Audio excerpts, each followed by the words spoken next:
এটা এত সুন্দর কেন লাগতেছিল, যদিও আমি সকাল 10টা বা 11টার দিকে গেছিলাম, কিন্তু আরো সকালে যাইতে পারলে আরো বেশি ভালো। কারণ এই জায়গাটা খুব সুন্দর এবং খোলামেলা, আর নদী শুকায় যাওয়ার কারণে আরো আকর্ষণীয় লাগতেছিল। তাই ভাবলাম যে যাও যাক, অনেকদিন ধরে যাই না, আর তার মধ্যে খুব ঠান্ডা বা শীত, তো যে যেটাই বলো সেইটাই। আর যদি কেউ আসতে চাও তাহলে কমেন্টে লোকেশন লিখলেই হবে। আমি জানি না আমার ডিভাইসে কিরকম দেখা যাইতেছে, কিন্তু আমার পক্ষে যতটুকু সম্ভব আমি ততটুকুই তোমাদেরকে ভালোটা দেওয়ার চেষ্টা করি।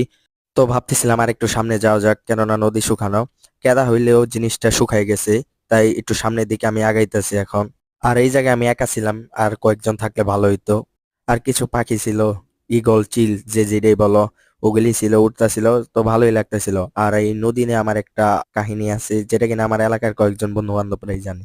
তো সেই নদী এখন একটু টুক হয়ে গেছে গা, যেটা কিনা যে কেউ পার করতে পারবো। আর কি কি করতে হবে এটা তো তোমরা জানোই, এটা আর আমি বলতে চাইতেছি না।